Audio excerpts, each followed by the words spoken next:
ইসলাম কোনো ফুটা রাজনীতি নয়, ইসলাম কোনো রাজনীতির বাক্স নয়। আমরা সবাই বাংলাদেশের সংখ্যাগরিষ্ঠ মানুষ মুসলিম, ইসলাম ধর্মে বিশ্বাস করি। অবশ্যই অন্য ধর্মাবলম্বী মানুষের অধিকার সাংবিধানিকভাবে আমরা নিশ্চিত করেছি, করবো ইনশাআল্লাহ। ধর্ম নিয়ে রাজনৈতিক ব্যবসা চলবে না। আমাদের আগামী ভোট তারুণ্যের প্রথম ভোট, ধানের শীষের পক্ষে হোক। আমাদের আরো স্লোগান আছে, আমাদের কাছে সবার আগে বাংলাদেশ। মিলেমিশে ধানের শীষের পক্ষে দেব ভোট, মিলেমিশে গর্ব দেশ, এই হচ্ছে আমাদের স্লোগান। আমি আপনাদের আহ্বান জানাবো, অতীতের স্লোগান এবং ভাষণ বকে রাজনীতির সমাপ্তি হয়েছে প্রায়। মানুষ এখন দেখতে চায় কর্মে আমরা কি করব, আমাদের কাজে আমরা কি প্রমাণ করব, সেটাই মানুষ এখন দেখতে চায়। বিএনপির ইতিহাস বাংলাদেশের সংস্কারের ইতিহাস, বিএনপির রাজনীতির ইতিহাস সংস্কারের মধ্য দিয়ে বাংলাদেশের মানুষের ধারণাকে ধারণ করার ইতিহাস। বিএনপির ইতিহাস এই দেশকে সংস্কারের মধ্য দিয়ে যোগ উপযোগী রাজনীতি চালুর ইতিহাস। সুতরাং বন্ধুগণ, যারা আজকে বলছে ইসলামের জন্য একটি আলাদা বাক্স বসে, দেখি ওখানে কি হয়, আমি আপনাদেরকে বলতে চাই, তারাই স্লোগানগুলো দিচ্ছে, আপনারা বুঝে নেন। ইসলাম কোন ফুটা রাজনীতি নয়, ইসলাম কোন রাজনীতির বাক্স নয়।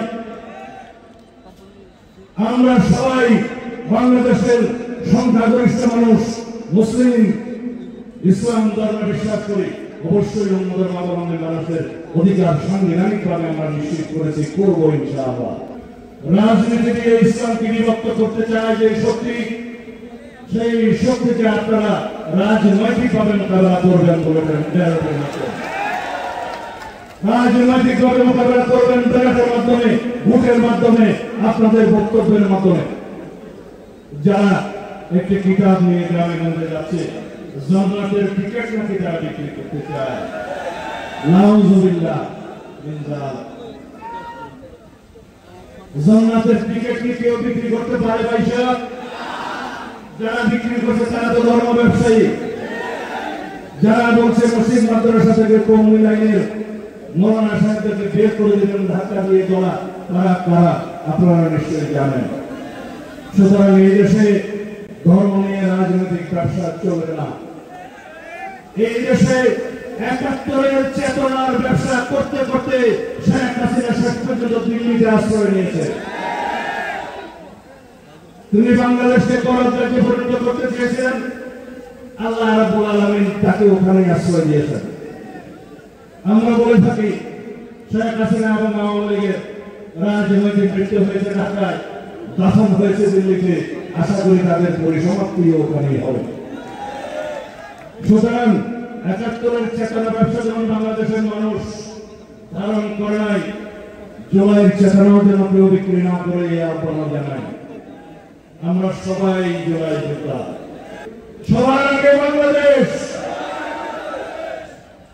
আমরা এই দেশের মানুষ হিসাবে, আমরা এই দেশের একজন সিটিজেন হিসাবে সকল মানুষ ধর্ম বর্ণ নির্বিশেষে সবারই যেন নাগরিক অধিকার নিশ্চিত করি। এটাই হবে আমাদের জন্য আগামী দিনের রাজনীতি।